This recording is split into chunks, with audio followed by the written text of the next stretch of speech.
So welcome everyone. Great to see so many people joining us today. Thank you all for your interest and time. My name is Ian Morris and I'm a Community Program Manager at Groundwork London, a charity working for social and environmental benefits across the capital. Also from Groundwork London on the call are Emily and Molly, and we additionally have colleagues from our partners Communities Prepared, which is part of Groundwork South, and London Resilience, which is part of the GLA. Just to go over a couple of housekeeping points. Please keep your mics off unless you're asked to unmute, but please feel free to post questions in the chat and we'll do our best to answer these as we go along. We also have a Q&A slot at the end. The session is being recorded and will be reposted on the Climate Connected Communities 2026 webpage along with these slides soon afterwards. Feel free to have your cameras off if you prefer, though it's nice to see people's faces. I will send a follow-up email to everyone that registered for this call when the webpage has been uploaded with the recording, slides, and grant application information as soon as possible this week. So I'm just going to pass over to Catherine Richardson, who's the Director of London Resilience, who is going to say a few words. Thank you very much, Ian. Good afternoon, everyone. Thanks so much for joining us. As Ian says, I'm Catherine Richardson. I'm Director of London Resilience. I head up the London Resilience Unit. And I'm really, truly delighted to welcome you to the launch of this year's Climate Connected Communities programme. So the London Climate Resilience Review in 2024 highlighted a key message that whilst climate risks in London are increasing, our city's resilience ultimately depends on the strength, leadership, working alongside our communities. Last year, the first round of Climate Connected Communities brought together community leaders from across London for practical climate resilience training and peer learning. And this year, in our second round, we're taking a really exciting next step, which is introducing a new design-focused approach that invites voluntary, community, youth and faith organisations to develop and test your own ideas for strengthening climate resilience. And I'm delighted that we've got such an inspiring lineup of speakers joining us today, including our Deputy Mayor, Mette Kerban. I'm really looking forward to hearing everybody's perspectives. But I'm really pleased, and I can see in the chat, so many of you here representing London's community, voluntary, faith, youth, and climate sectors. And your presence here really reflects the diversity, the creativity, the collective strength that makes London resilient. So thank you all for being part of the work. I can't wait to see what you're going to develop in the months ahead. And I will pass back to Ian. Thanks, Catherine. That's great. Thank you. So despite this being a 2-hour session, we've got quite a lot to pack in, but hopefully you'll find the content and delivery interesting and engaging as well as important. We're going to be talking about the key climate risks facing London, about Climate Connected Communities 2026 and how it has been designed to help respond to these risks, about what solutions could potentially look like in the context of Climate Connected Communities 2026, and about how you can pitch for a £1,000 grant to build climate resilience in your community. And as I've already mentioned, we also have a Q&A slot at the end. But before we get into all that, we have quite a lineup of exciting and diverse speakers, as Catherine just mentioned, who are each going to talk for up to 5 minutes about climate resilience and why it is so important to build this in our communities. A big thank you in advance to all of our speakers for very kindly sharing their time, expertise and insights with us today. And to kick us off, as our keynote speaker, we have Mette Kerban, MBE, Deputy Mayor of London for Environment and Energy. Mette, over to you. Thank you, Ian, and thank you so much to everyone for having me. And thank you to you can hear me and see me, yeah? Sorry, because I'm on my phone, so I just want to make sure. We can hear you. Perfect. I could see so many of the participants list, and there's a lot of friends in the room. It's always better to do this in person, but good ways of connecting online. Firstly, just want to say a massive thank you to the London Resilience team for everything that you do, but also to Groundwork and Connected Communities, particularly for bringing us all together. I think, look, the first thing for us to say is, and so many of you will already know this, but how I the impact of climate change is no longer a distant threat. And actually, the reality is that there's so many communities across our city that has already been suffering from the impact of climate change across our city. And actually, that's partly the reason why I grew to care about this issue is because I come from Hackney, and being brought up in Hackney, I remember, like the real impacts of not having access to uh, open green spaces and the impact that has on people's physical, mental well-being, or the fact that, last year we had 4 extreme heat waves where, the difference between the heat waves we had last year and previous years is that these were heat waves for much more longer sustained periods. And we know that these affects particularly communities who live in buildings that aren't designed to absorb that level of heat. And that's why I think you can't talk about resilience and you can't talk about climate action without talking about both social and racial justice too. And so for me, this is very much part of our mission in London about, how do we actually want to create a thriving city for everyone to be living in a much more healthier and more resilient lifestyle. And, as such, the mayor was very keen to make sure that we had the right preparedness as a city. And, the London Resilience Unit plays a huge part of that and what we do as a city across different areas. But also, as Catherine was talking about, we had the London Climate Resilience Review too, which really took I guess, like a short check of, everything that's happening across London, but also what interventions that need to happen from across, from UK government, from community groups, and how do we kind of move forward on that plan. And there's a lot that we can really learn from that review. And, we're cracking on to really put forward a lot of the recommendations that directly relate to us as City Hall. And some of this includes making sure that we're investing particularly in, community resilience initiatives. And that's why this is really important, because actually, if we are truly to tackle this, it's got to be a co-produced, co-owned piece of work where people really feel a stake in taking this on.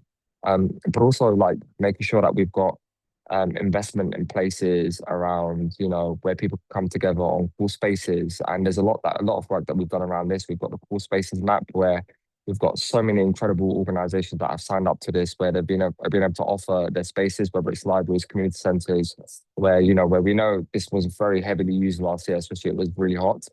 And then, of course, how do we make sure that we work with Londoners around adapting to the impacts of climate change? And one of the things that we've got coming forward that came out of the London Climate Resilience Review was the work that we're doing around making sure that London is prepared for extreme heat, working together with London councils and others on that. And we had over 3,000 Londoners who participated in that survey that we ran out to kind of really get, crowdsource their views about what they think we need to be doing. And that's going to be coming forward, hopefully, this side of the summer, fingers crossed. And that will hopefully give us the basis of both the vision that we need in London to really accelerate this work, but also, the tangible action that we need to take together in moving forward in what we do. But as I said earlier, like none of this happens just from City Hall. It's got to be in collaboration with so many, incredible organizations right across our city to really to drive that. And that's why both myself and the mayor is incredibly grateful to a lot of you on the call, because without you, there is no way that we'll be sort of making the progress that we have been making. The cool spaces map I spoke about, the work we're doing around the water refill points to keep Londoners hydrated, the work that we're doing around how do we make sure that we're accelerating our free delivery across our city to make sure that we're calling our streets, what we're doing on retrofit. That's really important. Not least because, we want to obviously drive down energy bills for Londoners, particularly at a time of cost of living and reducing dependency on fossil fuels. But also, we also know that there's a huge opportunity around how do we deliver cooler homes during much more hotter temperatures. And of course, in winter, we don't have residents having to choose between heating and eating as well. And so there's lots of work that we are doing around that. But I think the reason why the Climate Connected Communities and the launch of it is really important is because it shifts how we make policy, and it really puts power back into the hands, in my opinion, in communities. And I think, it's really exciting that, we've got loads of community groups, loads of initiatives, youth groups, faith groups, whoever you are, that could pitch up to £1,000 to be able to build on that. And I think that's going to be a huge. There's lots of learnings that we could take into that as we move forward. So look, I just want to say there's a massive opportunity and there's a lot of conversation around this work, not only at a London level, but across the country. And also London, for those of you who aren't aware, are also the co-chairs of C40 Cities, which is like the United Nations for cities on climate action. And Sadiq is currently the chair of it. And as part of that, we've been working with a lot of cities around the world to understand what they're doing to adapt to some of the impacts of climate change, whether it's around flash floods, whether it's around extreme heat. And so we're learning a lot around that. We've also signed up to the Cool Cities Accelerator. But I guess why I think this is really important is that I think there's an opportunity for us here in London to really create a blueprint and a model for how we can make sure that we export that to other cities around the country, but also to other cities around the world as well. And I think a big part of that is going to be around the role that communities can specifically play to really deliver on that kind of social and racial justice that I was speaking about earlier. So it's a pleasure to be here with you all. Always weird doing this on Zoom, but just wanted to be here and just say a massive thank you to all of you for everything that you do and for really pushing us on this agenda. And as ever, we always stand ready to work together on new ideas. So anything that you got that you want to, please come forward with that. We're always looking out for new initiatives that we can really drive forward. But thank you again for having me, and I hope you have a great rest of your forum and summit. Great, thank you, Matt. I appreciate that. My colleagues very kindly remind me there's just one small housekeeping point that I forgot. If any of you have come through as Emily and your name isn't Emily, it's just because we sent the wrong registration link this morning. So you can rename yourself if you wish by clicking on the 3 blue dots, which you'll get if you hover over your your kind of like position on the screen, and you can just click on that and rename. No problem if not, but if you're able to do that, that would be great. Thank you. So our next speaker is Professor Mark Pelling. Alongside his work at University of London, Mark has worked as a lead author for the Intergovernmental Panel on Climate Change. Internationally, Mark acted as UK representative on the UERR, European Science and Technology Advisory Group. Mark, thanks for joining us. Yeah, thank you, Ian, and thanks everyone. It's a real pleasure to be here. Congratulations on the initiative. So in my 5 minutes, I'm going to try and cram in 6 points, 2 kind of framing points, and then 4 maybe more substantial ones. But I'll just as high level items. And some of those points have already been made, which is great. So it'll be a bit of iteration. Those 2 framing points. First is just to recognise the capacity and knowledge in the room. Now, I think probably almost everyone here has a strong sense of what resilience is. And what I would add to that is some experience that I'm sure many of you also have coming from community mobilization, that community action has to be 3 things, or, a successful community action normally is 3 things. It's focused, it's frequent, and it's fun. So I'd really encourage us to focus on the fun, because resilience is for the long term. No, we're about building new social relations, access to information, funding, and so forth, but for the long run. So we need to keep our colleagues engaged, and fun is important for that. The second is a point that has been touched on already, that if we're focused on resilience to climate change, then in many ways, climate change is a threat multiplier. So the impacts of climate change tend to make things harder for those that already are struggling, those that already have health conditions, and so forth. So resilience to climate change isn't necessarily a hugely novel agenda. There may be some new technical fixes, new relationships, and so forth, but the underlying motivation is very much around existing struggles for justice. So resilience to climate change can be a new lens, a new motivator, but is very much, I would say, rooted in existing challenges for social justice.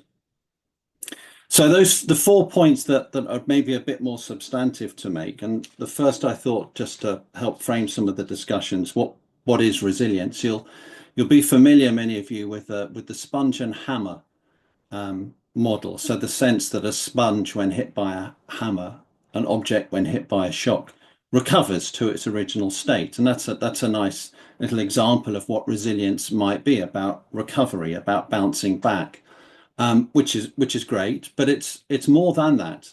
Not only can resilience be about bouncing forward, so improving the conditions, relationships, access to knowledge, and so forth, but I quite like the NHS in this respect.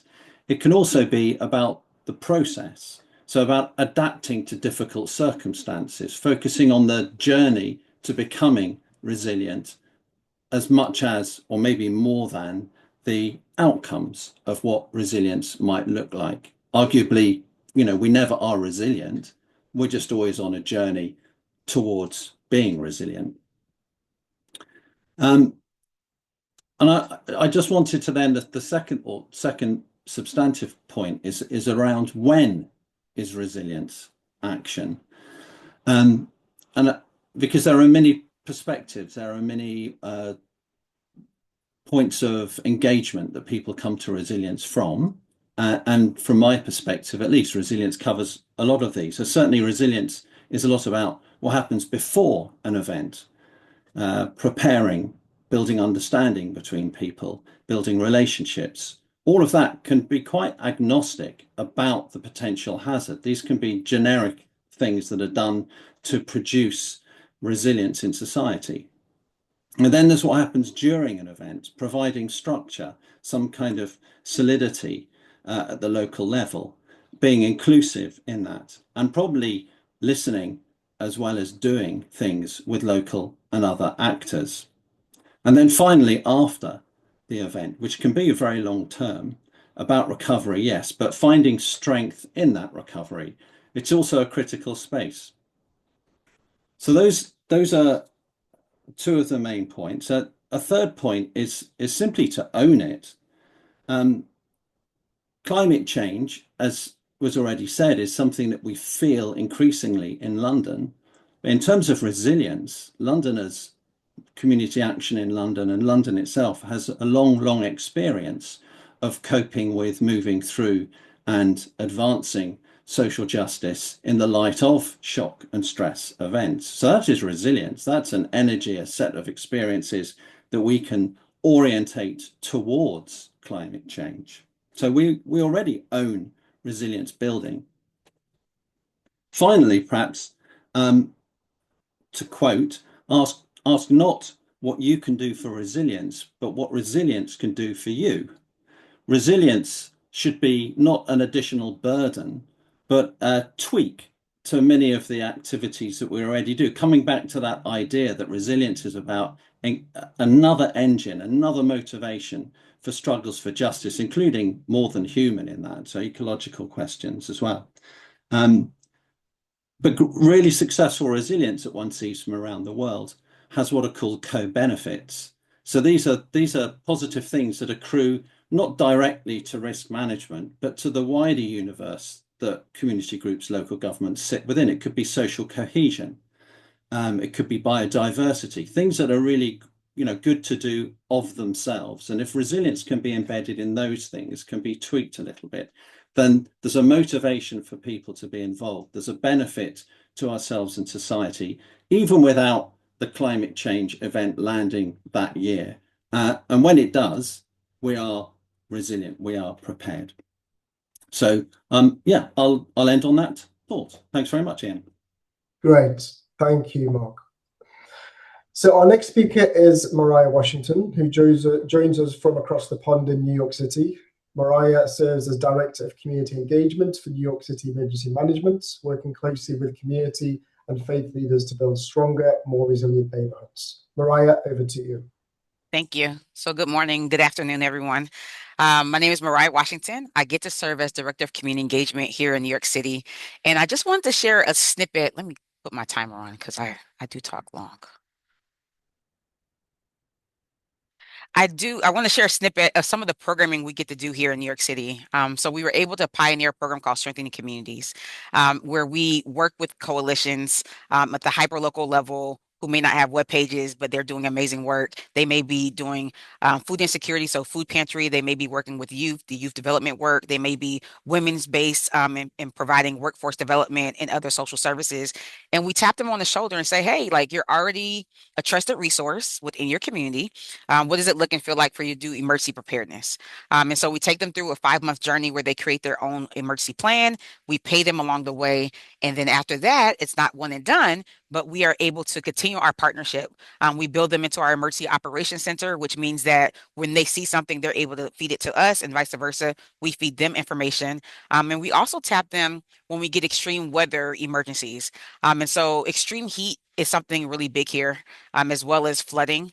We're starting to see floods in all parts of the city that we've never seen it before because our infrastructure is built on old rivers and streams. So we know that where it rains, it can flood.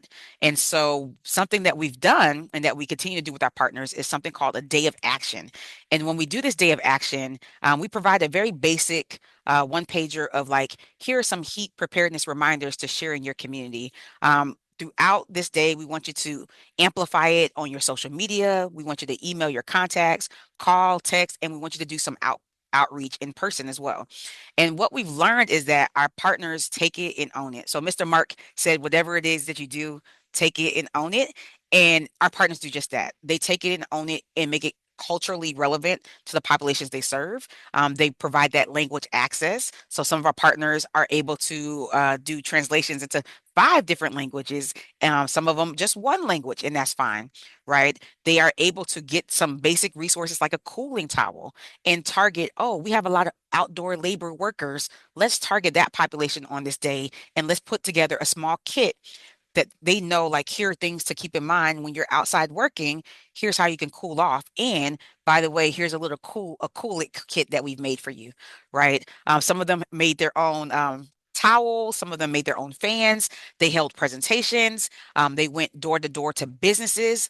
Some of them went to some of their residential buildings and put things on the first floor, but they made it their own. But something that's always special for our partners is that they always have the ability to make meaning of anything that we ask them to do, because we give them very basic, because we're city government, very basic information, and we let them do the whole remix of what will make it your own.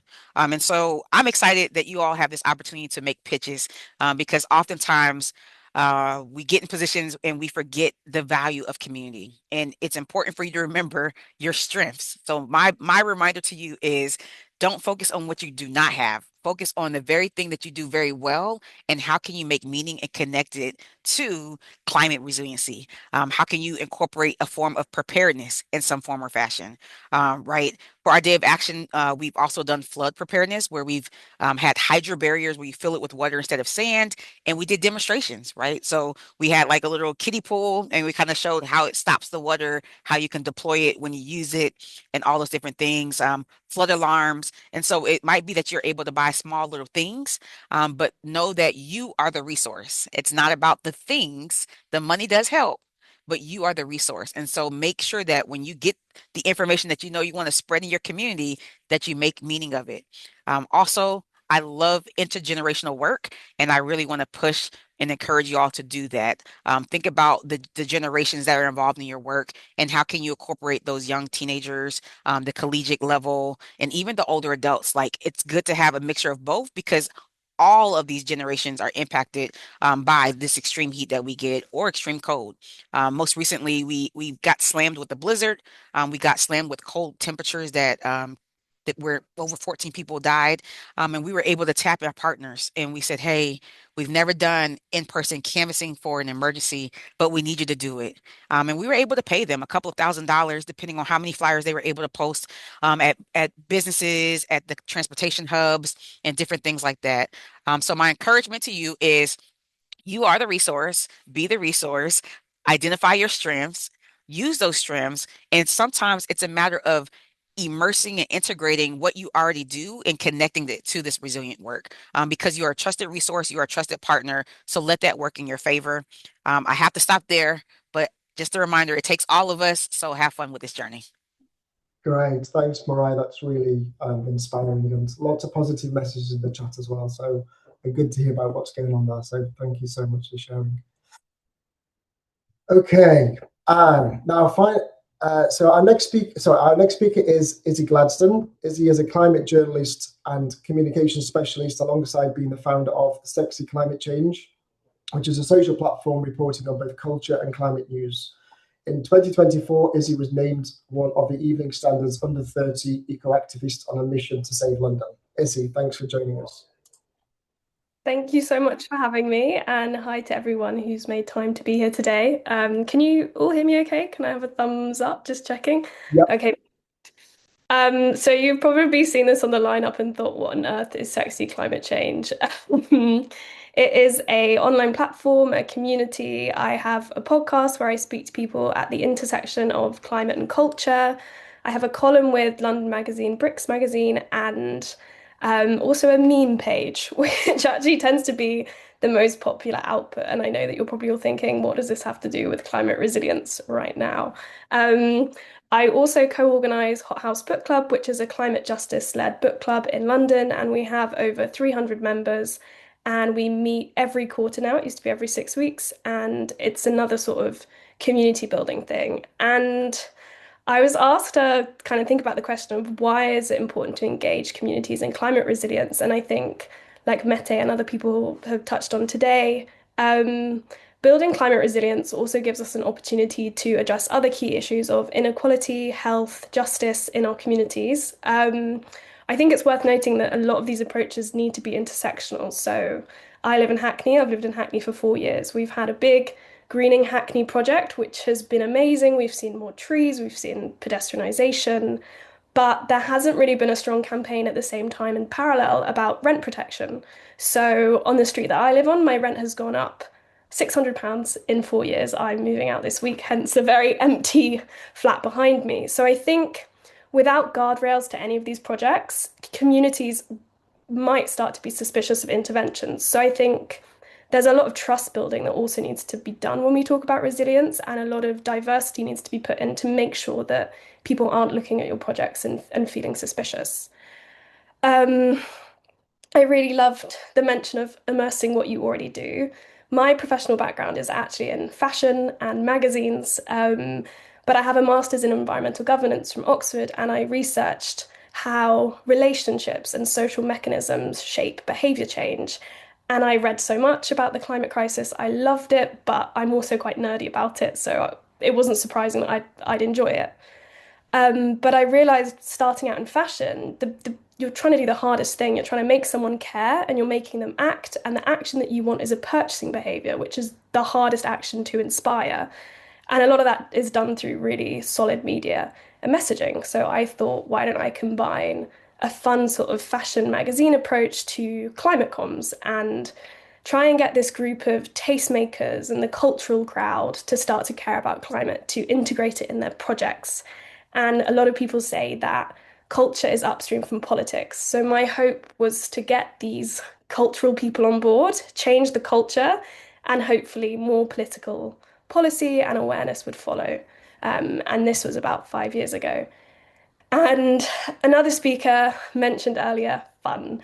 And obviously I run a organization called Sexy Climate Change. So fun and humor and silliness is really, really important to me. I think that resilience projects have to be fun and they have to be social. It's essential when you're thinking about Londoners, because if you just give people information and facts, it doesn't do a lot. London is by no means an easy city to live in. Most people are overwhelmed, they're overworked, they're underpaid. And if you're trying to get someone to take their first steps into the climate space or to start considering what climate resilience means to them, you don't want to do it in a way that makes them think that they have to do more labor. Like that can come later down when someone is passionate and they want to start doing activism and organizing. But initially it has to be baby steps. So it has to be fun. It has to be there has to be a reason to go, I think, when you're, like I said, overworked and underpaid. So I had been really pushing this idea of fun and social connections. And I think it's sometimes easy to think that social connections are just like a nice to have, fun is a nice to have. But social connections are really essential to climate resilience. When we look at places of disaster, survival rates are much higher when people know their neighbours and they know the people around them and they know who to check for. So, doing a project that builds community is also a project that builds climate resilience. The best way that we survive disasters is by knowing who's around us, but also we know our community, we know what our community needs, and we can band together and take action. Earlier, right at the beginning, I was talking about intersectionality, and I think looking to the Green Party recently, they've got a lot of flack for not even talking about climate issues anymore because they're communicating to people who are facing climate issues, or they're kind of communicating to people who are facing social issues in a way that shows them how climate interventions will help their bills, will help their health, will help increase public spending. It's not all about climate. So sometimes getting people to care is just piggybacking climate into things that they already care about. I know I'm probably running out of time. So I will say that my key takeaways are that it's really important to address climate resilience because it shapes all the issues we face, but these solutions have to be intersectional and they have to be considered. Otherwise, you do risk driving up existing inequalities. And from my work in London, it needs to be fun and social and maybe have some free drinks. And often at my events, we have DJs and dancing so that people actually come to it and will be drawn to it. Because even if the climate crisis is an overwhelming and serious issue, I don't think that our approaches or our solutions to it have to be so serious and scary. But that's everything from me. And if anyone wants to message me and talk about making things fun and sexy and interesting, then you're all very welcome. Great, thank you, Esli. Interesting that both you and Mette both talk about fun, which is good to hear. Okay, our final speaker is Ned Gatenby. Ned has been co-designing sustainable projects for 2 years and has 9 years experience working as a carbon literacy trainer. He currently works at Business in the Community, which is an organization working with responsible businesses to tackle challenges like climate change and inequality. Ned, thanks for joining us. Thank you. Hello, everyone, and thanks for having me today.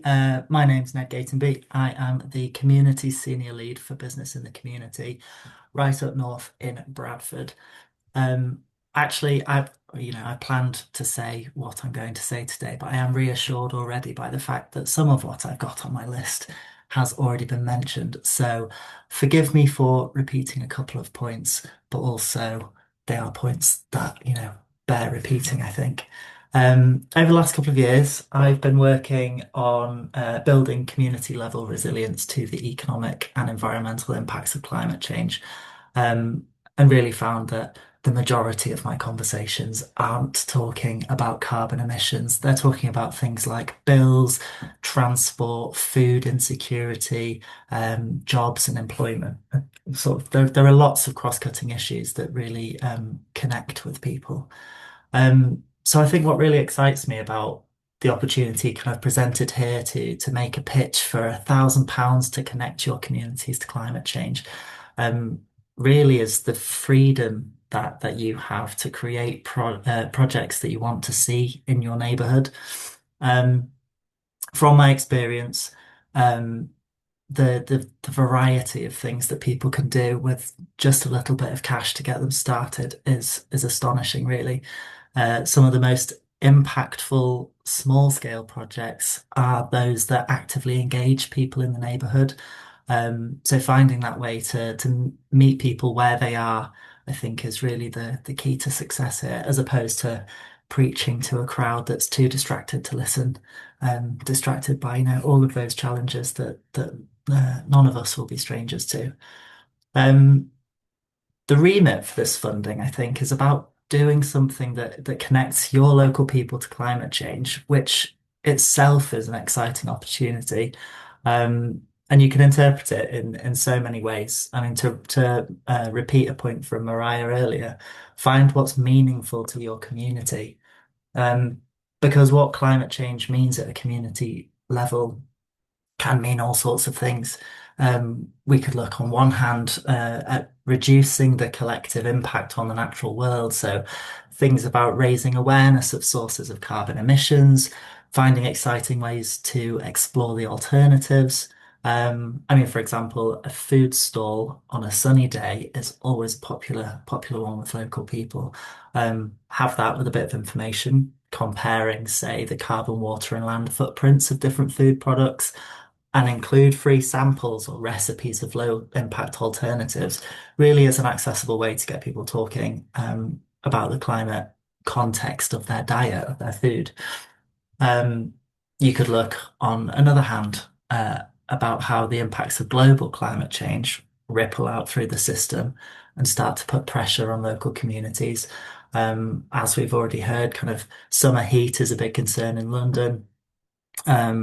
But we've also there's a big hot topic at the moment is our dependence on oil and gas, and sort of global supply chains, and fragility for that is really rippling through to start to make us all feel the pinch at home. So a project I've worked on recently helped to visualize heat loss from local community centres to really help people understand what energy efficiency in a home can mean. We've then included sharing information about some of the easy and some of the less easy ways to address heat loss at home. Things like loft insulation, double glazing, draft proofing, activities around crafting draft excluders for the home, really get people in and talking and thinking in a new way about what climate change means for them. Again, without really talking about climate change.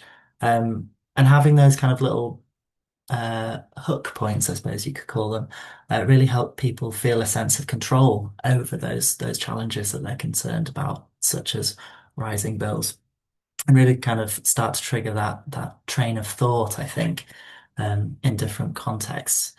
Another approach that I really like as well is something that local people can revisit on a regular basis. So awareness raising events are a really good thing, but they're kind of a one and done sort of situation. But for example, up here in Bradford, we've had jam hedgerows have gained popularity recently. This essentially is planting species of shrub that produce things like elderberries, blackberries, gooseberries, raspberries, anything really, any fruit that you can make a jam from. We've used parks, roadside verges, neighbourhood terraces, and it gives people sort of by accident somewhere to start foraging, which is a really weird thing to think of in an urban environment. So it's like a new sense of connection to the natural world, and perfect opportunity for groups to run jam making workshops and encourage people to use those fruits that are growing in their neighborhoods. Plus the added benefits of more vegetation in the local area provides habitat for birds and insects, heat protection through summer heat waves, filters pollution from the air, and all of those added co-benefits that I think it was Mark earlier mentioned. I really like and I get excited by the blending of nature and climate change in community-based solutions. It presents really exciting opportunities to just make where people live, where we are, where we work, where we travel through much nicer in like an intrinsic sense, as well as all of those benefits we can sort of talk to on an economic or a social sense as well. And I think in order to connect people with climate change or the environment who don't talk about that sort of stuff on a day-to-day basis, think really about how you can meet them where they are. For example, families with young children tend to respond really well to improving spaces for outdoor play or walkable routes to school. And spending your pocket of whatever funding you can get to support families in making their outdoor world their own, the value that can come from that really exceeds the resource input, I think, making it a no-brainer. Places with more nature and less traffic inspire more action because people feel more eager to be out in the community, more able to build relationships, and where those spaces are for young people, giving people the best start in life, I think is just, why wouldn't we? The final thought for me on kind of the project, whatever form it takes, is really to think about its legacy as well. Is there something that you can leave behind that offers local people a lasting connection to the activity that you've done?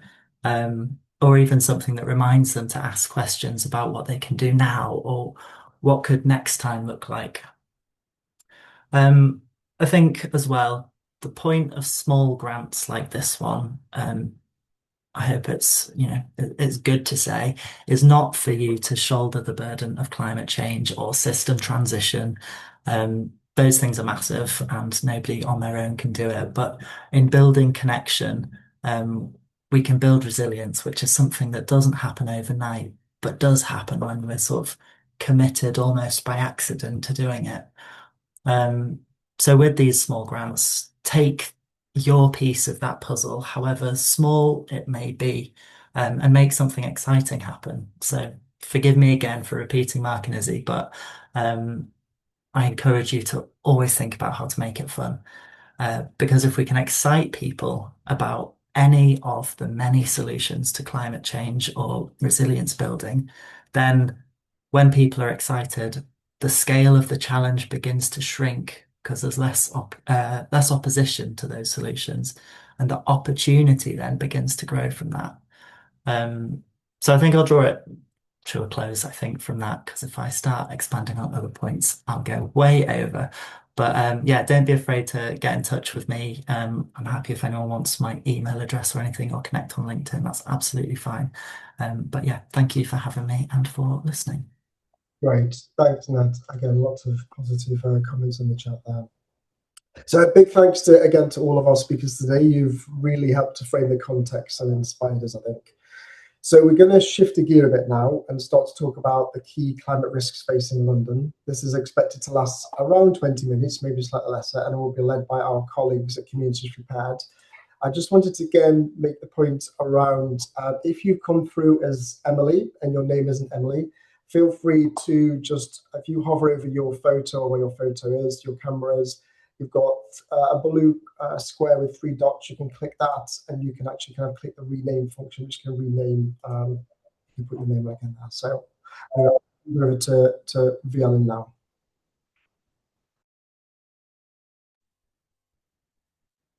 Hello, everyone. Hopefully you can hear me. Waiting for some thumbs up to make sure you can hear me. Brilliant, thank you. Yeah, thank you for all of our speakers so far. It's a really fantastic set of insights to start us all off. So yeah, you can see the slide, which is brilliant. So thank you for all of you as well for joining us today and for your interest in this exciting program. I'm going to guide us. So my name is Violaine Drapeau, and I am Senior Project Officer for Communities Prepared. I think I shared the link. It's a program that is partner of this Climate Connected Communities program. So we're delivering the program as well with Groundwork London, sorry. And I'm going to guide you first in this section through climate risks in London and what they mean for communities like your communities. And we'll start by thinking about who is affected the most and in different ways to these climate risks and how they show locally as well. And we'll also have a small but interactive quiz for you to take part a little bit and just, work a little bit out what your knowledge about climate change is. But before the quiz, I just want to reflect on a quote very quickly, so if we can move to the next slide, thank you. Here is the quote. So we are all in the same storm, but in a very different boats. So we know that society isn't equal, unfortunately, and events like COVID-19, heat waves, repeated flooding, and other emergencies are making it quite clear. Communities are facing things like racism, ill health, disability discrimination, poverty, poor housing. And these communities are also often the first and the worst that are affected by climate risks. So this program that we are offering is designed to connect with groups that are less heard, are less supported most of the time. And these groups also are the groups that bring enormous resilience and strength to the table. As we mentioned, there's a lot of strength in these communities. So our aim is really to help build on that exciting resilience that communities can show. And it will also hopefully help really communities feel that very confident that they can actually really help in the challenges that they are facing. So you also may already be thinking about your own community and the unique challenges that your community are facing, but also the strength that your communities can show. So if we can have our next slide now, please. So let's just try to put some of this reflection into action, and we just have a very quick 5 questions quiz. And how it's going to work, I'm going to show you questions. There's going to be multiple answers for you to choose from, and I'll give you a few seconds to try and put your answer, your best guess, in the chat, and then I'll reveal the answer. So it's really for your own benefit. So we'll maybe take a second to reflect on each question, but maybe not more than that. So question number 1. Okay, which of the following human activities contribute the most to global greenhouse gas emission? Is it transport, agriculture, electricity and heat production from fossil fuels, or waste disposal? So I'll let you just give your best guess. I can see quite a lot of answers already for a few seconds.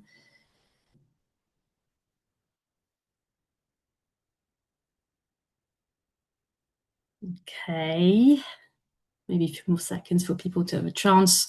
Thanks for your activity in the chat. Right, the answer, without further ado, is C, electricity and heat production from fossil fuel. It is the largest contributor globally, and it does matter for communities because decisions about energy use, local heating systems, renewable energy projects can really directly reduce emissions at the local level. So even small actions in your community could really add up. Question number 2. So approximately how many properties in London are estimated to be at risk of flooding from rivers, seas and surface water? 1 in 20 or 1 in 10, 1 in 6 or 1 in 3?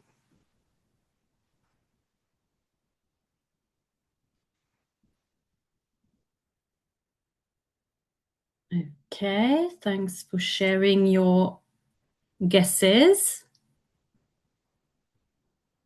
It's quite varied answers as well, so it's nice to see that, it's important to reflect on these facts as well. Okay, so the answer is C, around 1 in 6 properties. So, about 1 in 6 properties in London are at some risk of flooding, and it shows how widespread the risk is. So even, the area that we might sometimes think as being really flood prone. So communities, again, play a vital role in planning, preparing, supporting your neighbors, especially, when there's really extreme rainfall that hits or is expecting. Okay, next question along. Which type of flooding presents the most common risk for London communities during heavy rainfall? Is it coastal flooding, river flooding, surface water flooding, or glacier flooding? Thanks for your guesses.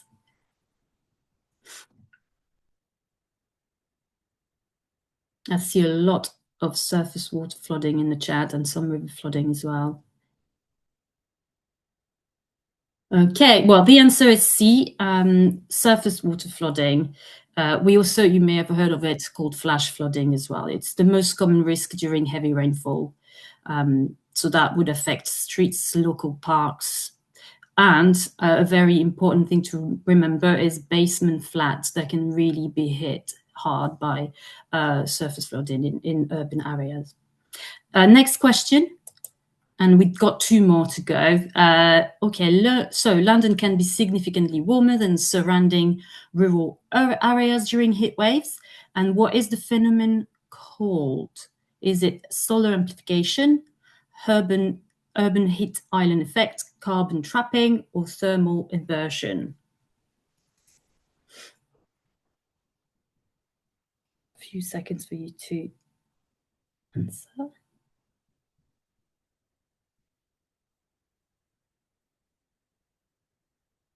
Okay, thank you for your contribution.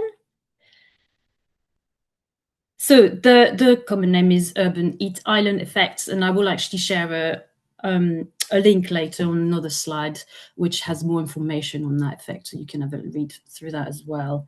Okay, last question, please, if we click through.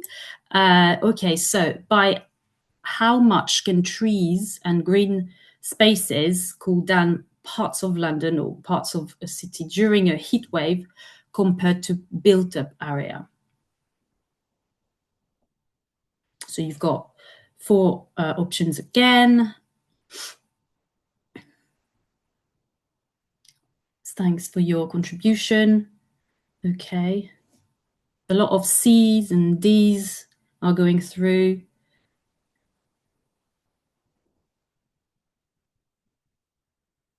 Okay, thanks for your contributions. Okay, so, well, the answer is C. So some research have actually suggested that green spaces can reduce temperatures by as much as 5 to 7 degrees Celsius compared to built-up areas. So it's really quite, it might not sound like much, but actually the difference can really be life-saving for vulnerable residents, for example.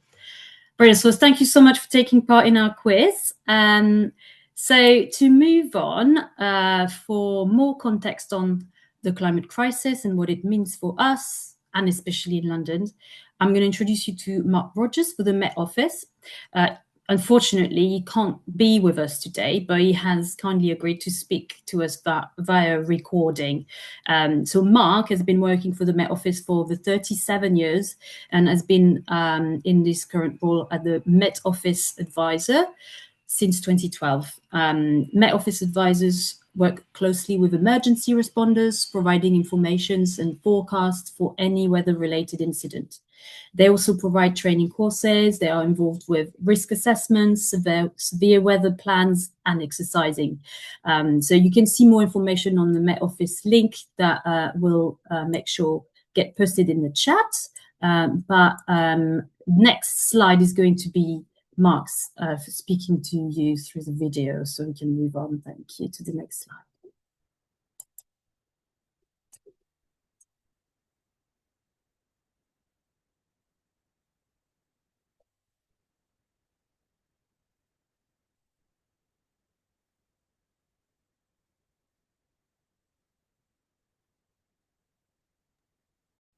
Oh, I think we've got a slight technical issue there, so everyone hold fire for a moment. So I'm sorry, Emily, I'm just going to double check. Are you sharing your sound? So if you click maybe stop sharing for a second and then we'll start sharing. So everyone, why don't we all reflect on what we're doing? We'll have a moment break. So Emily, I'd stop sharing. Yeah, I'd stop sharing and then reshare. Fantastic. So reshare. Fantastic. We did check this first thing, but the Zoom goblins like to play with us and test us. So Emily, if you share again, and when you share, if you click on, oh yeah, also share system audio, or should I jump in on sharing the screen? Let me know. Okay. Hello, my name is Mark Rogers. I'm the Met Office Civil Contingency Advisor who covers the London and South East area. I'm going to talk to you today about various things, including a changing climate. So as I say, climate is changing, and hopefully you've noticed that we are seeing warmer conditions and wetter conditions. When we talk about climate statistics, we talk about 30-year averages. So these maps show the difference between 1961 and 1990 to the more up-to-date 1991 to 2020. So as you can see on the left-hand side, temperatures have risen across the UK. Around the London area, we're seeing temperatures rise around that 1 degree. So over the last 30 years, we have seen the temperature rise by 1 degree. But we're also seeing wetter conditions as well. So all that blue on the right-hand side map shows how rainfall has increased pretty much across the whole of the country, including southern parts of the UK. So a couple of past events just to show that. So thunderstorms, we are seeing bigger thunderstorms. The warmer our climate, the more water vapor can be held in the atmosphere. So our thunderstorms are seeing greater downpours. This is just an example. I don't know if you remember this one. So back in 25th of July, 2021, we can see at 1200 midday, there were some thunderstorms across the Kent, Sussex area. Not a massive amount across the London area, just a few light showers. But by 1400, so just 2 hours later, this slow-moving line of very vigorous thunderstorms from the Isle of Wight all the way up to Norfolk, going through London, led to significant rainfall across London. Parts of London saw over 100 millimetres of rain in just a few hours, causing significant issues. So these thunderstorms can develop quite quickly. As I say, they are heavier than we've seen before due to the warmer atmosphere, and can cause significant impacts. As you can see here, people stranded in their cars very much underwater, and the underground system as well underwater. So significant impacts that we see from these increasingly heavy rainfall events during the summer. It's not just rainfall, it's also temperatures. Temperatures have risen. We do look at 2022 as almost is this a sign of things to come? So we've got hotter, drier conditions, driest July since 1935, second driest summer on record, temperatures above 40 degrees, and a massive increase in wildfires due to those very dry, very hot conditions. And this was Wennington in East London, which saw significant wildfires, and across London we saw wildfires. And we are expected to see things change in the future. So we've already seen in top row, we've already seen summer average temperatures across London increase by over 1 degree, that 1.1 degree. And in a globally warming world, if the globe warms by 2 degrees in the middle area, we could see temperatures rise by almost 3 degrees, by 4 degrees, almost 5 degrees, we could see that increase. And even in the winter, we could see our temperatures rise by almost 2 degrees for 2 degree global warming, or possibly as much as 3. So significantly rising temperatures. And rainfall, we've seen our summer rainfall increase by 2.6, but that's mainly due to those torrential downpours. So we're seeing wetter conditions, but those wetter conditions are all coming in one go. But we could see a decrease in our rainfall in the summer, definitely seeing drier springs at the moment, and we could see a big increase in our rainfall in the winter. So currently seeing a 3.4% increase, but that could go up by 28% or up to 44% in that extreme scenario. So it's seeing significant changes, both in our temperatures, warmer, wetter winters, hotter, drier summers. So all that comes, we need to be aware, we need to be proactive about looking at what we're seeing now. So hopefully you're all aware of the weather warning system. So monitor those warnings. So you can sign up to receive them. You can check them on the website. You can check them on the app, or you can monitor them on TV and radio. So be prepared about being proactive. So if you know something's coming, then you can put things into place. So monitor weather warnings.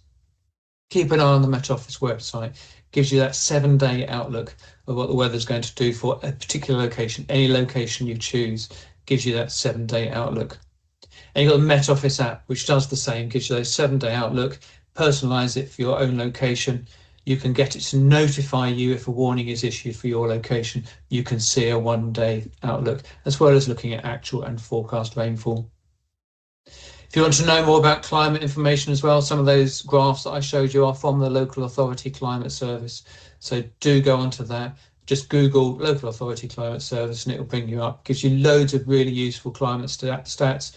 Gives you a climate report, as I'll see in a moment, and gives you lots of helpful resources about adaptation, planning, and so on.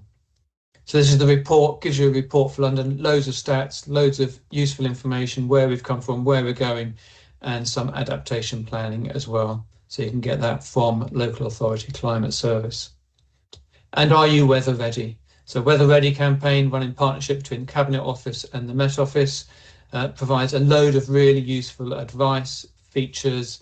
We use the hashtag WeatherReady, so there's a link to that. And that's all year round event, but we focus very much on summer and then very much on winter when that comes.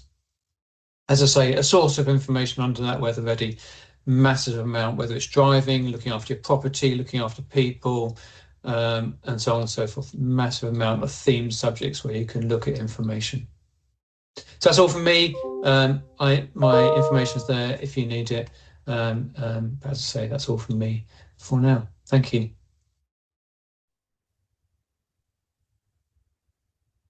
Brilliant, thanks. So if we can move on to the next slide, that'd be great. And yeah, a big thank you to Mark. Obviously not here, but always nice to hear Mark speak about these issues. Can we move to the next slide, maybe, Emily? Thanks.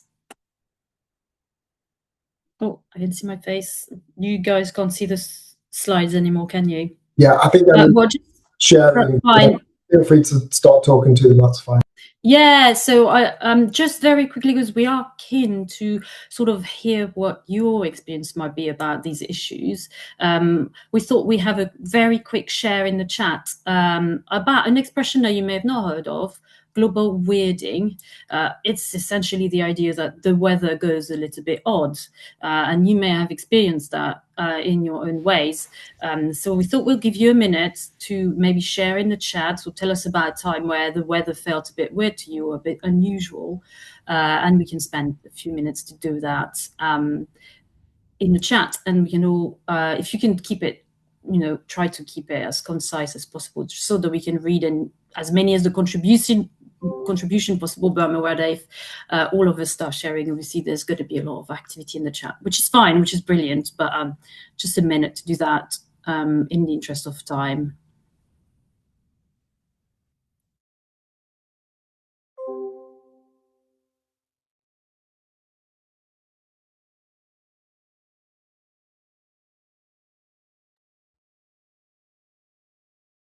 Yeah, interesting to reflect on the temperatures that have been happening.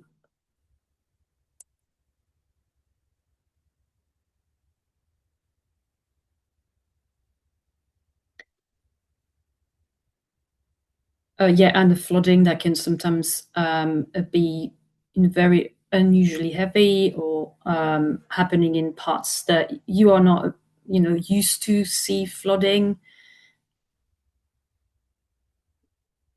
And memorable kind of heat waves or flood events. Yeah.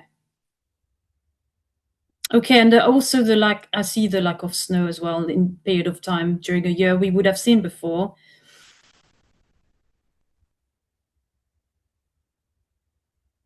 Brilliant. Well, thanks everyone. You can keep sharing these things in the chat. That's brilliant. And we're just going to, though in the interest of time, move on to one more thing that I want to share with you before I will pass to Ian, back to Ian. If we move on to the next slide, and again, you can share in the slide. I don't know if any of you is familiar with this visual. Any idea what this might be? Feel free to write in the chat if you know about that. And don't worry if you don't. Climate stripes, yes, absolutely. It's actually called Show Your Stripes. So we can stop the mystery and click to the next slide, is fine. So this is actually a graphical representation of the temperature change in the UK over the past 100 years. And each stripe is colored relative to the average of the whole of this 100-year period. So it's called Show Your Stripes. If you want to see more about it, hopefully we can post in the chat the webpage. And yeah, it's you can actually really see towards the right side of our slide, which is the more like 20 past years, is a lot more red going on. So yeah, it does kind of make you realize that the most significant and consistent temperature increases has happened, year on, and mostly the last 20 years. So before I move back to Ian, yeah, so that can be quite surprising, but it's a really kind of striking way to represent it, isn't it? To make it that engaging sort of graphic. But last slide from me before we move back to Ian is a slide with just more information. So at the top, you can see this link, the Show Your Stripe link. And then if you want to find out a bit more about your context within London, you can go on the climate risk map, where I put a link there where you can find out, you can toggle different visuals on the map to find out, you know, what risks you might have more in some areas. And there's also the check your long-term flood risk link there, where you can enter your postcode and find out a bit more about what it is happening in your area in terms of flood. And as I promised earlier, a bit more information on the urban heat island effect on that last link. That's all for me for now, but I'm going to let Ian speak now. Great, thanks, Philen. So I'm now going to give a very quick overview of excuse me, Climate Connected Community 2026 and how it has been designed to respond to the climate risks that the capital faces. The programme has been designed along the lines of a design process, and today's event really speaks to the empathise and define stages of the process, where we'll learn about the challenges of climate change in our city and define the problem we're trying to solve. The next stage is where hopefully many of you and others interested in applying for a £1,000 grant will spend the next few weeks ideating solutions to the problem and submit an expression of interest form by the deadline, which is 10 AM on Monday, the 11th of May. Within the form, people will be asked to share an initial pitch of the idea they have settled on, which is their prototype, submitted either in an uploaded short video or in writing, whichever you prefer. And I'll be going into more detail about the pitching process for a grant a little later in the presentation. Up to 15 applicants will be offered a £1,000 grant for testing their prototype idea over the June to August period. And during this period, they will join check-in sessions facilitated by Groundwork, where they'll discuss progress and challenges, receive support, and have the opportunity to connect with fellow grantees. Grantees will then be given until around the end of September to submit a short monitoring report and will attend a Climate Resilience Summit at City Hall in October. So I'm now going to hand back to Philen to talk more about possible solutions to climate risks. Hi, hello again. So yeah, how can communities build resilience to climate risk? So next, we're just going to sort of move on to what solutions can arise from communities. So next slide, please. So what could you do to help? So what we'd love is if you can engage your community, well, you know, in a creative way, but this program is really here to support you. What you want to explore is how you can create a more resilient and a more connected future for your communities. So we can help you develop a solution to make your community be better prepared for future emergencies. What we'd like to do is suggest you some themes for inspiration, but I want really to emphasize the fact that this is inspiration. So we're going to look at some themes that you can use as example, but obviously these are not prescriptive. As I hope it's been really emphasized today, is that we want you to create your own project, and you know, you can obviously use the approach that Mariah explained to us earlier, that is to really build on the strength that your community has already. So having that strength-based approach means that you want to really pitch a project that will work for your community. So we don't want to give you any boundaries and with these sort of suggestions that we're going to mention right now. We want to give you sort of food for thoughts if you are stuck a little bit on what you could do, but we'd like you to really make it your own project. You know, we want you to create something that is going to be, as has been mentioned today already, fun, social, and sexy, you know, just as the speakers at the beginning mentioned so well, so you can engage your community in the way that is possible for you within the situation that your community is showing. But yeah, having said that, obviously we want to give you any sort of inspiration possible. So next slide, please.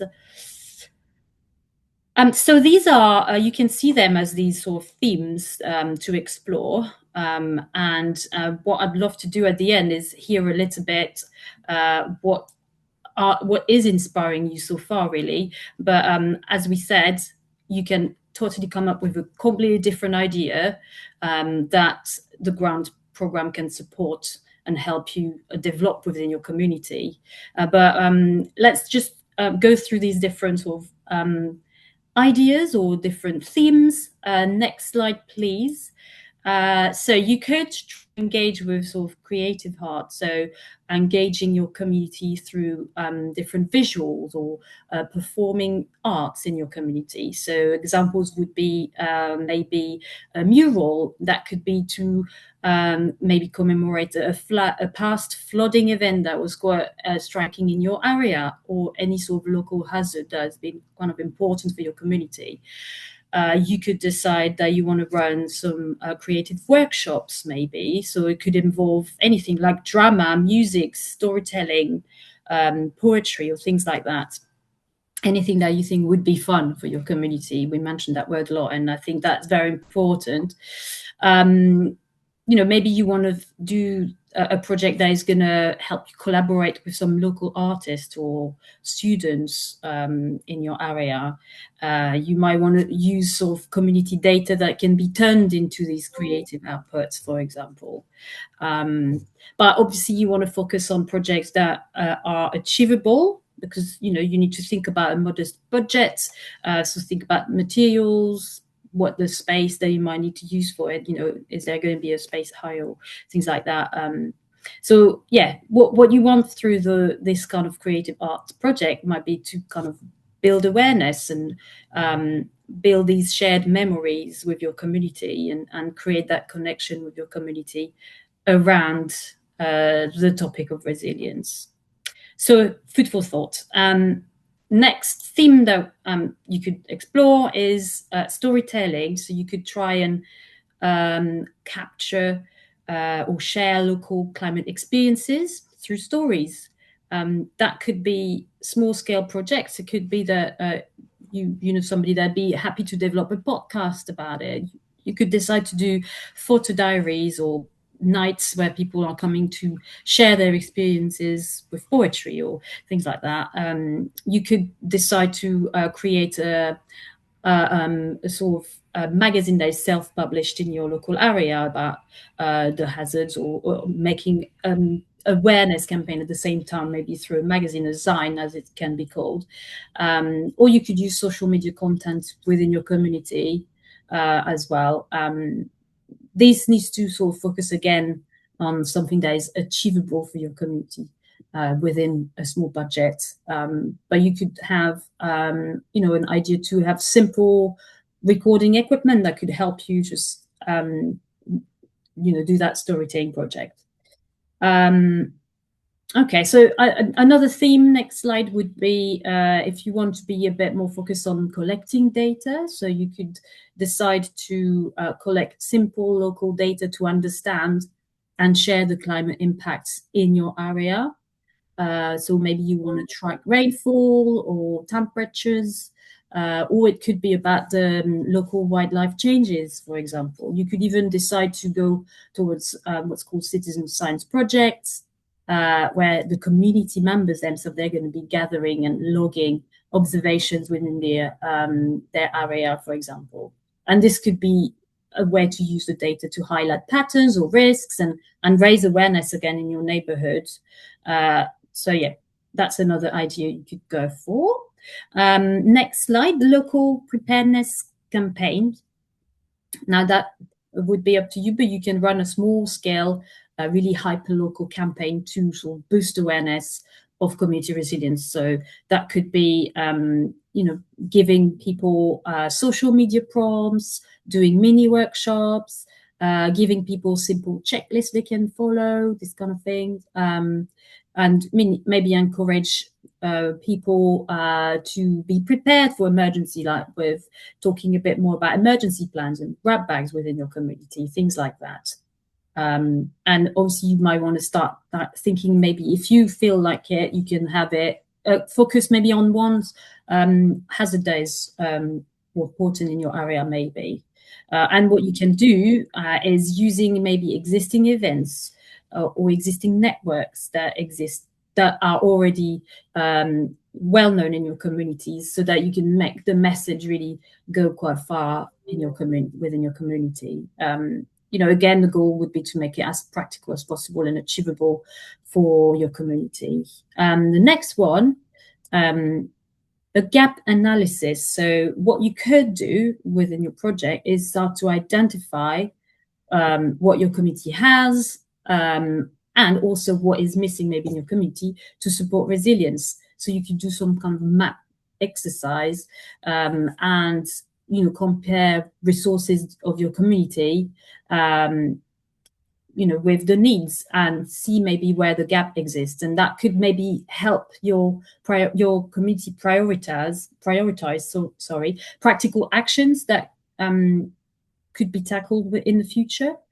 So see it as a really scoping analysis that could really take you further after the life of this program. But that's also an idea.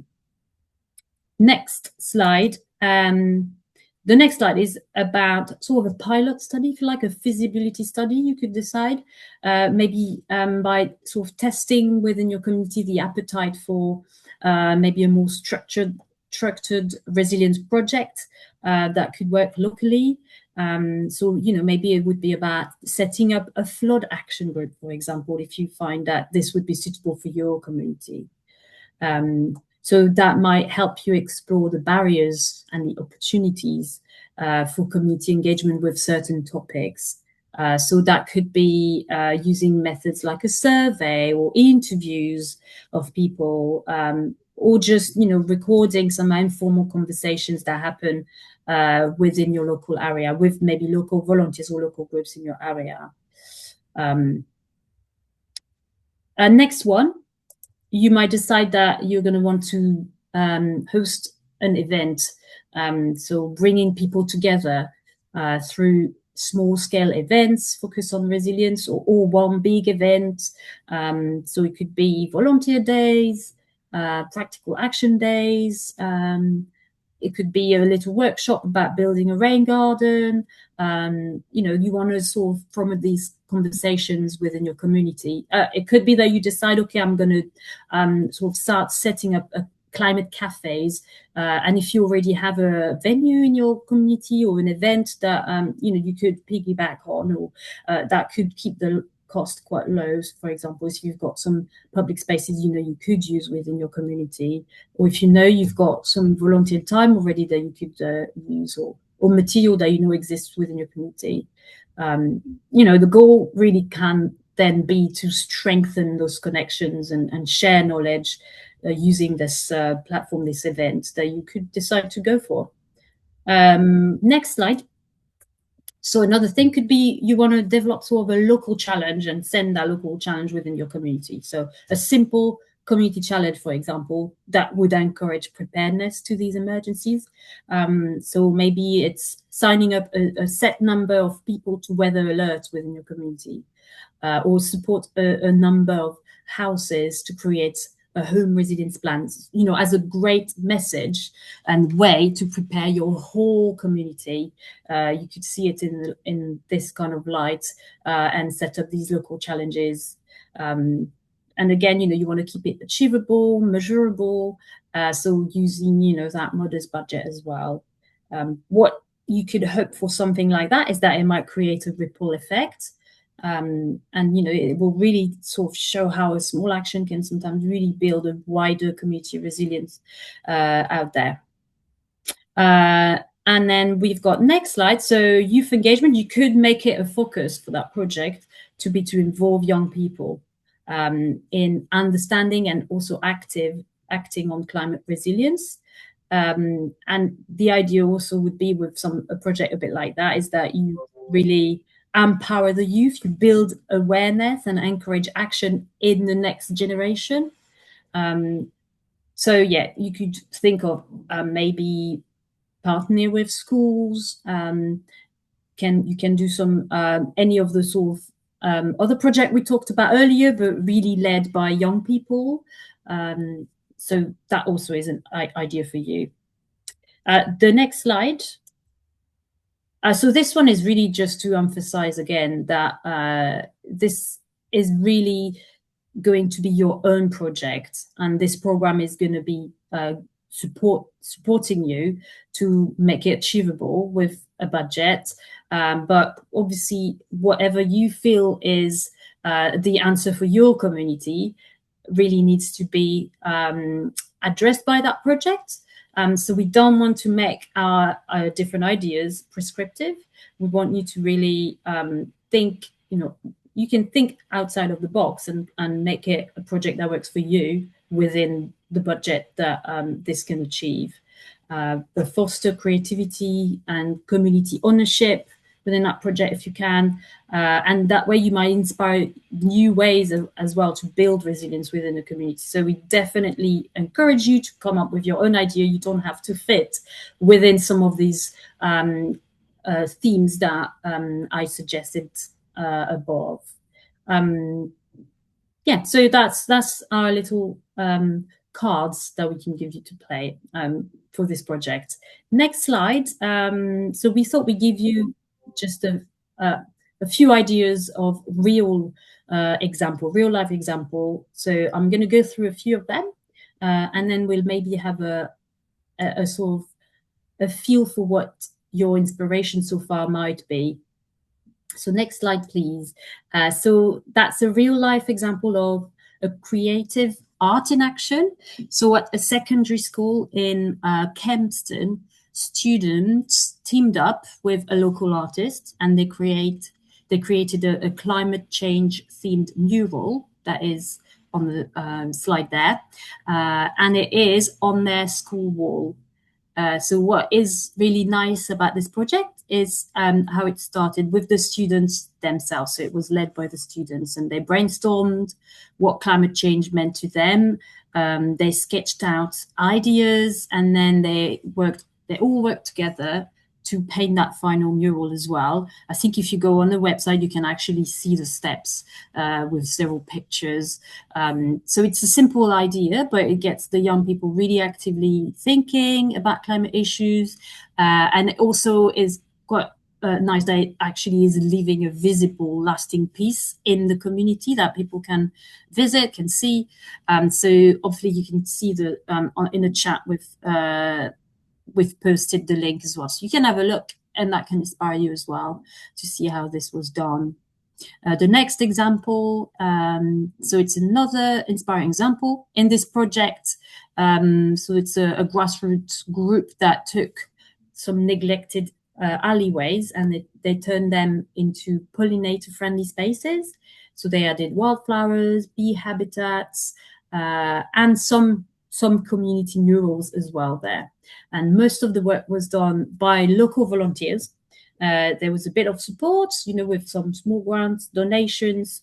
So what was really impressive is that many of these transformations were actually completed really, really quickly over a single weekend. So it really was kind of showing how a small, very focused effort can make such a big visible difference in a neighborhood. And again, the link is going to be shared in the chat for you to have a look at in your own time. One more and last example. So this is an illustration of a community-led climate data collection, which was in Northumberland in England. In the project, local volunteers have been, they gathered weather, river data, using some simple equipment, not very costly, rain gauges, water quality kits as well. And what it helped was to build a picture of the rainfall, the river level, and floods in the place where formal monitoring systems don't actually really exist. So this project was actually run by so the volunteers were collecting observation that scientists and planners can now use to better understand flood risk and water quality. So it really means that the community itself helps fill important data gaps where it wasn't possible to be provided elsewhere.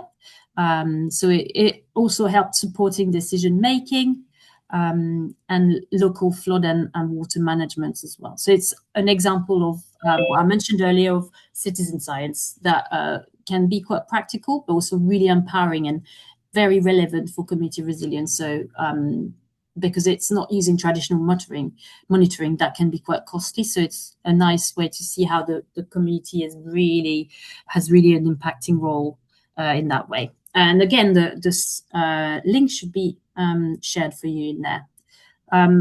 And one more slide, which is before I move back to Ian, which is going to be giving you hopefully a chance to let us know what so far you think about this project of yours.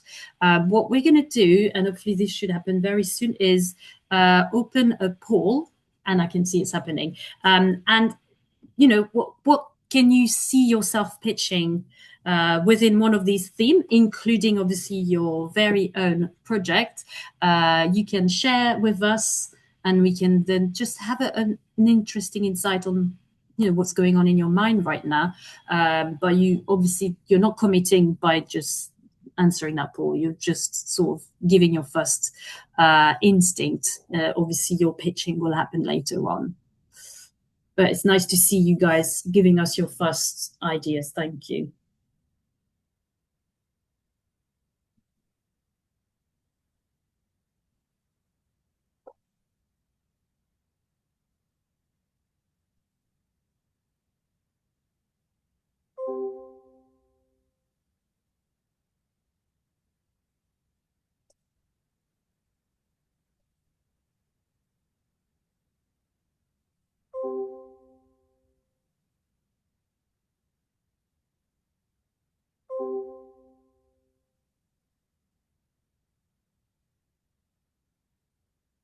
Thank you for sharing, guys.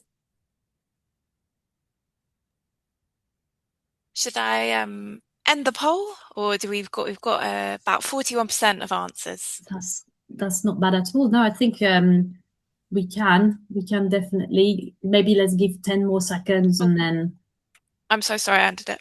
That was that's okay. No, that's great. That's fine, Molly. Thank you. But yes, thank you very much, everyone, and move back to Ian now. Great, thanks, Fiona, and thanks everyone for participating. It's good to see some initial thoughts. So I'm just going to spend a few minutes talking a bit more about the process of pitching for the £1,000 grant. So firstly, the eligibility criteria are as follows. I'm just going to read these out. It seems a bit dull, but applicants say there must be a not-for-profit group or organisation that has a formal structure. So, for example, a constituted group, a charity, a social enterprise, place of worship, etc. They must also have a dedicated bank account to the name of that group or organisation. They must be operating in a London borough or boroughs that they want to deliver activity in. They must have a non-party political affiliation. And you can only submit one pitch for a grant, so i.e. one per group or organisation. But there are no restrictions on applying if you have previously received a GLA funding or are currently receiving GLA funding for other projects. But we will give consideration of your organisation's capacity to deliver the proposed project work if you do that. Next slide, please.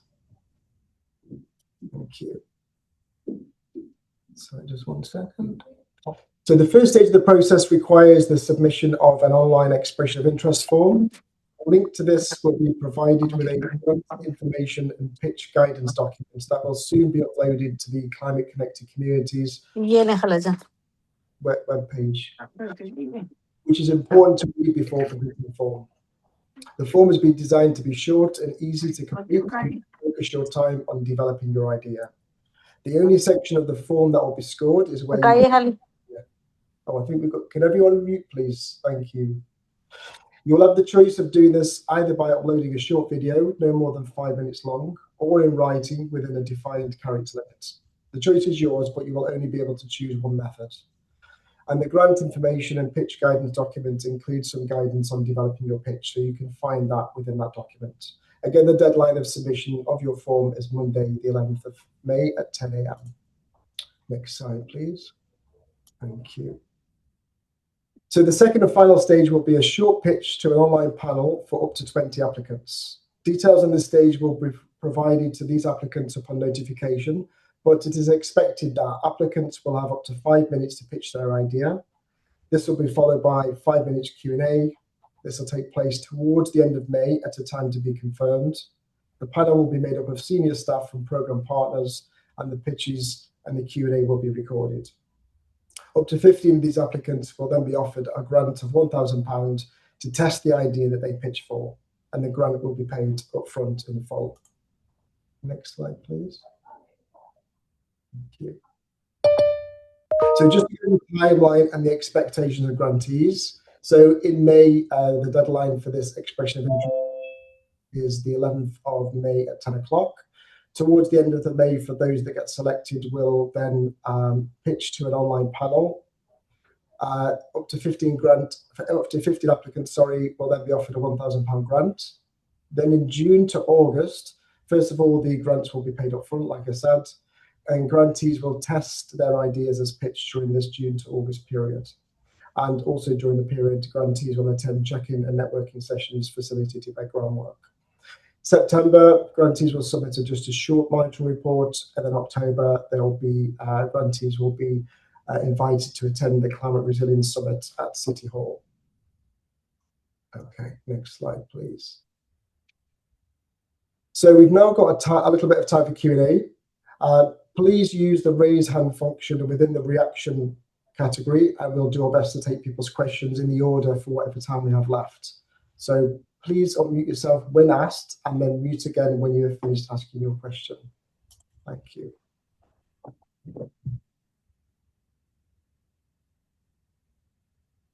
So if we could, go back to the main screen with everyone's images, that'd be great.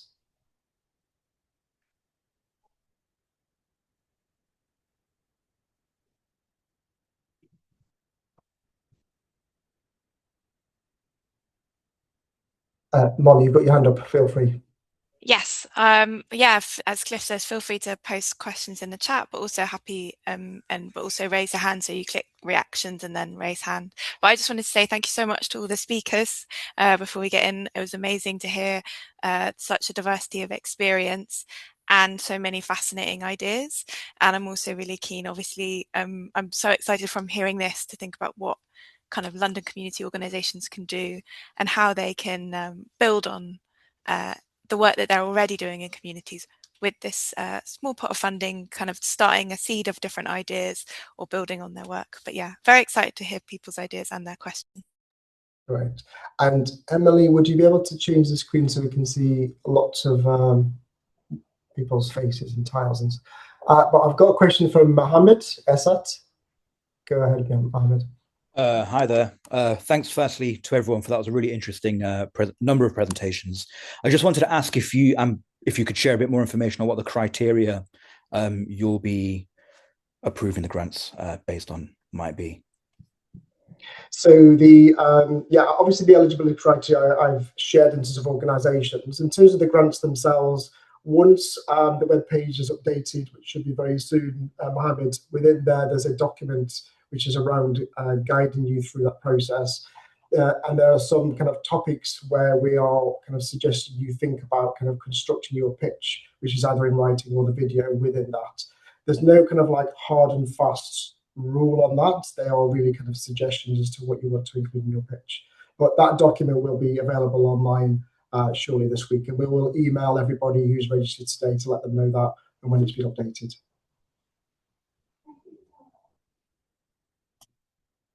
Jenny, I think Jenny's next. Yes, hi, thank you. I was just wondering about beyond the £1,000 for the pilot proposal, how does the kind of longer term feasibility of that developing into a program, and what would the program sort of look like in terms of time and level of people involved and so on, or is that not kind of specified?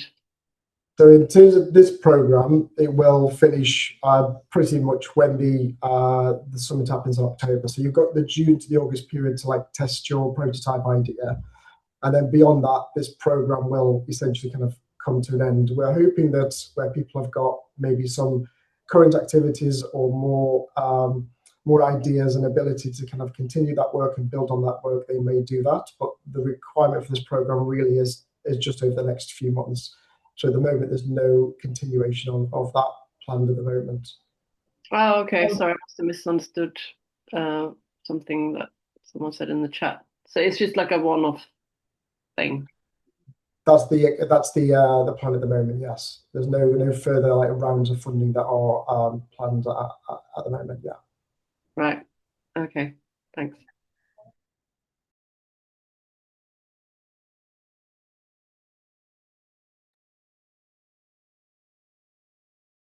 Anybody got any more questions? Anita. Hi there. Just wanted to ask, is there any way we can collaborate with each other on this call? So it's not just an individual effort, but it could be a group effort, maybe involving 1 or 2 people or even 3 people on this call. Is there a way we can share each other's emails and perhaps come up with a group idea? Would that work? Is that something that might be feasible?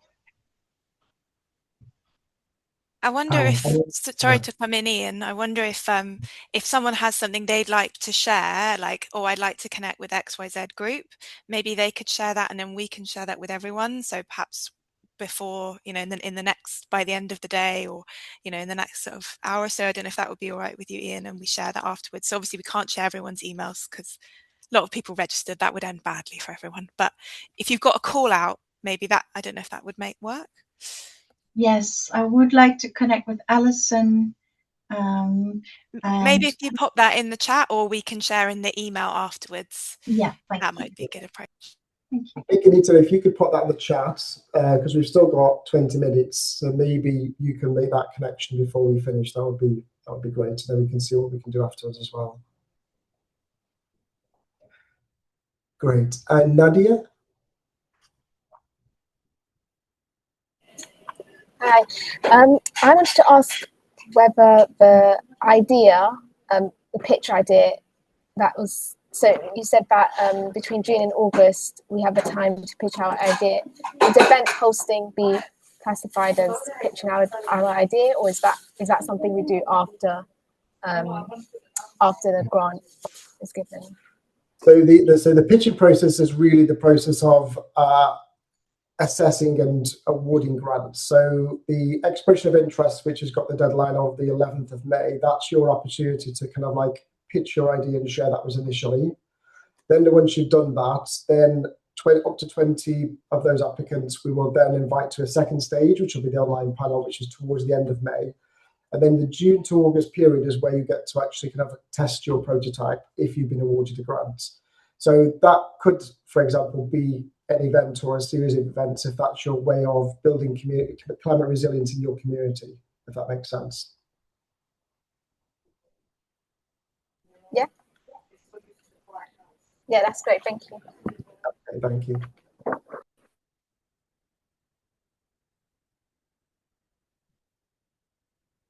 Any more questions? We've still got, just under 20 minutes if we want to ask some more questions.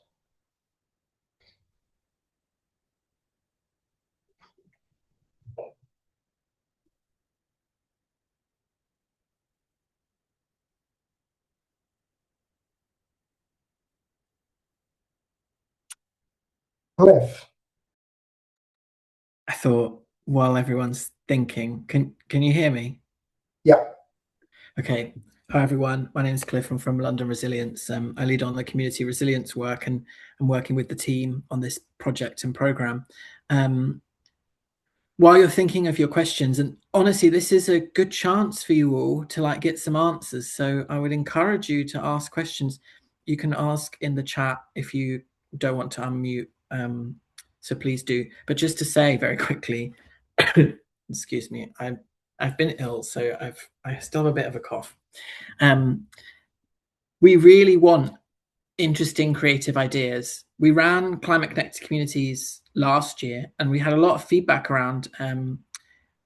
So what is it that we want people to do? And I think what we want is creative, interesting ideas linked to what speakers have said before, that build on the strengths and work that you're already doing. So if you're a youth club and you engage young people day to day, then probably this is a good idea to continue engaging with young people on this topic. Or if you're a creative arts group, then that's a great thing to continue doing, keep doing what you're doing, but have a flavor of climate resilience on it. That's what I would say. And I'll also put my email in the chat so anyone can reach out to me directly. And on that kind of sustainability question, what we hope is to be able to use some of these ideas to inform what we do in the future. So we don't have all the answers. How do we collectively come up with answers that help engage people across London in climate resilience? That's what we hope this project will do. So watch this space for the future. But we really want your ideas and your creative juices. That's what I would say. Great, thanks, Cliff. I'm just looking at the questions in the chat. Is there scope for urban projects to collaborate with rural communities? I mean, it has to be in London. So what you determine as rural, I guess, depends on how rural you mean. So if you mean like Bromley, that's fine. But if you mean like Dorset, no. If this makes sense. It does make sense. We're sorry, I don't know if I'm allowed to come off the mic and ask the question. Yeah, come in. We're a London-based youth project that is developing access to provisions outside of London, from developing our own urban centre to then introducing people to more larger scale environmental projects in rural communities. And it's a conversation between those two communities. It sounds interesting. So yes, if you're already working on this kind of thing and thinking, we'd be very interested in your ideas and thoughts. So pitch us, tell us why we should fund you. Okay, we'll do. Thank you very much. Thanks, Sagan.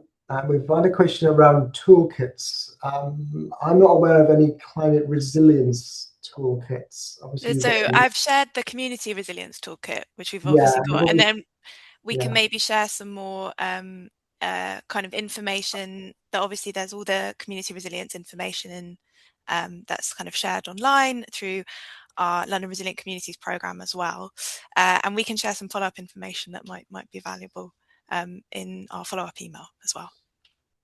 Thanks, Molly. Would you offer sessions?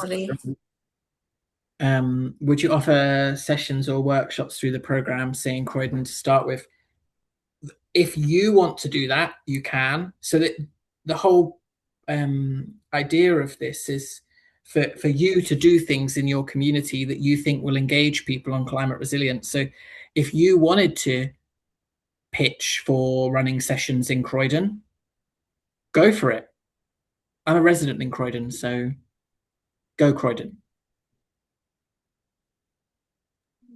Super, thank you. I come from a community that's spread across London. But yeah, I'm myself a resident in Croydon, and it's always easier to start at home. So if I were to gear up a few people who can potentially be climate champions within the community setting, could there be any trainings with experts that could come in a sort of cost-efficient, voluntary way to help them prepare, gear up, or that we have to organize all of it through different resources ourselves? Just trying to better understand. Yeah, understood. We would definitely be open to collaborating with projects. So the 15 projects, if you have like specific requests for speakers or for experts to come along, then we can definitely try to help with that. I would say my challenge to you is you are the expert. You probably don't need to have like a scientist or like a climate expert to talk to a group. Actually, in my experience, that doesn't work so well.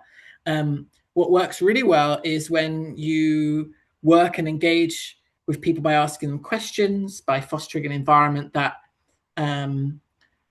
explores people's existing understanding.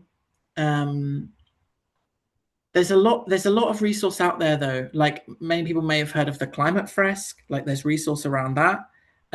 But don't underestimate yourself as an expert. Yeah.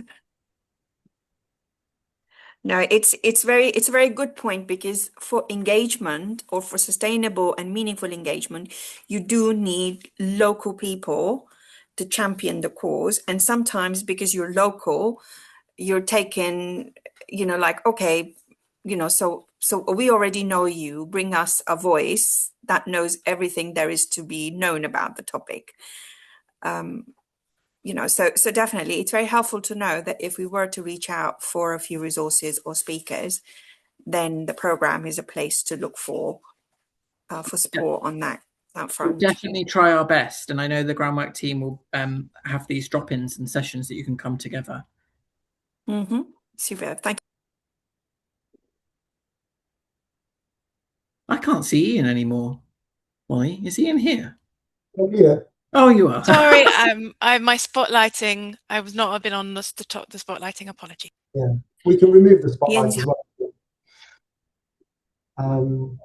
So how about building the community, building a bug hotel and some blueberry blackberry shrubs? Is that sexy enough?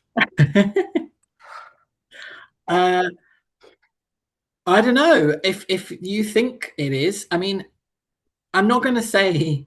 That is a good question. I'm not going to say, is that good enough or not? Like, I think it depends on how you pitch this and how you think that will benefit your community. If that's something that's going to really make a difference on climate, remember, this is about climate resilience.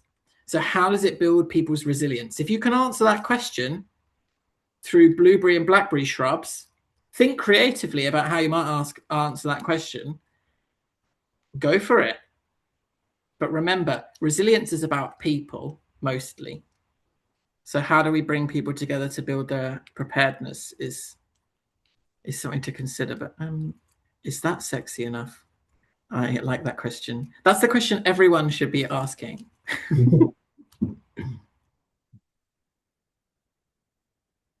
Yeah, that's a good point, Molly. Food resilience, community connection, storing food. See? You can make a case for it. I think that's where this fund is, this approach and aspect of the programme of work is a little bit unusual, because we've had the London Resilient Communities programme, which has been really, in the best possible way, very output focused, and we've asked for really specific things from communities.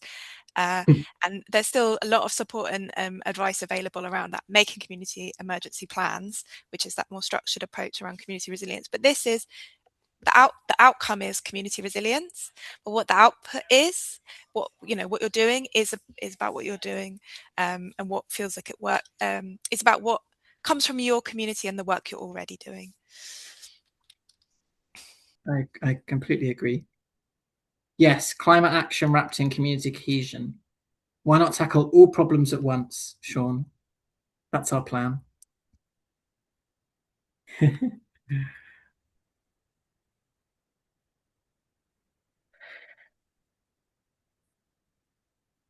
Any more questions?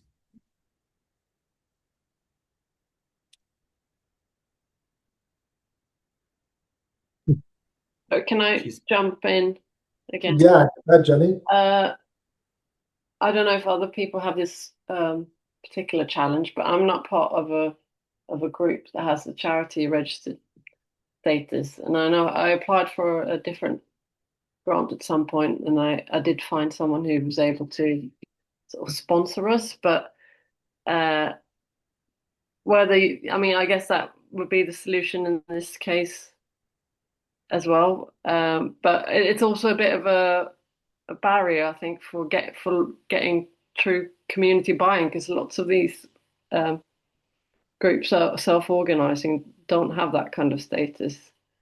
Obviously, I understand that there's some things there about, you know, being accountable and all that, but yeah, it's just a comment. Yeah, I was going to say this is a common thing. Sorry, Cliff. I mean, I think one thing would be to see if there's someone that would be natural for you to partner with that has got that structure, and you can also try your local, what's called your CVS as well, because sometimes they can support. Sometimes they can even actually be the applicant on your behalf. Sometimes I've heard that happen. It depends on the CVS, but that's what I would start with. Cliff, did you have anything to add? Yeah, just to kind of explain rationale, like this is public money that we're using here. So, you know, Londoners who are paying taxes are paying for this project. So we have to be really careful, as you can imagine, with how we spend the money. We can't give this to individuals. We're giving it to registered and constituted community partners. And this is for a particular reason, because it's public money. However, appreciate that as a barrier for like your enthusiasm and group's enthusiasm to help. We really want that.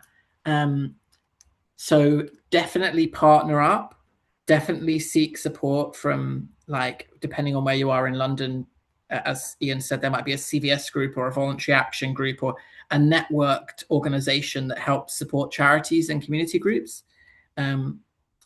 So yes, but to explain, there's some rationale behind that because this is public funding. Yeah, thanks for that advice.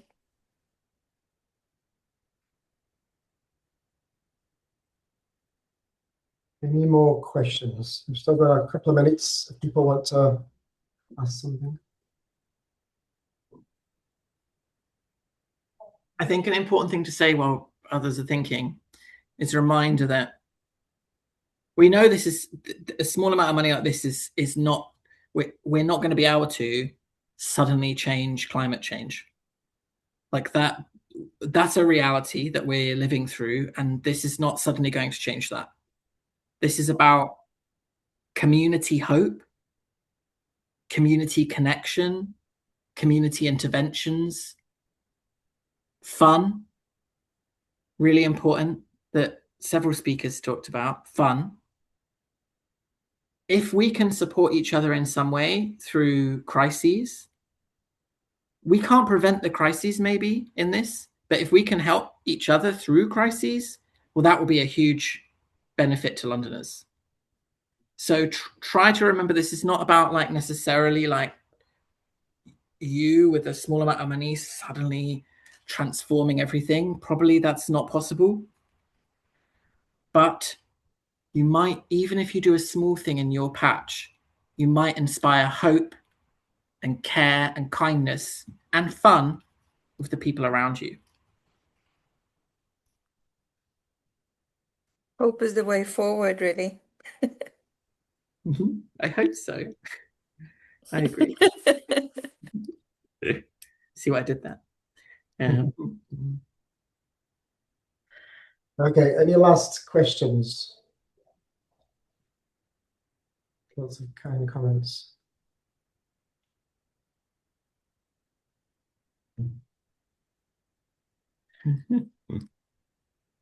Sean.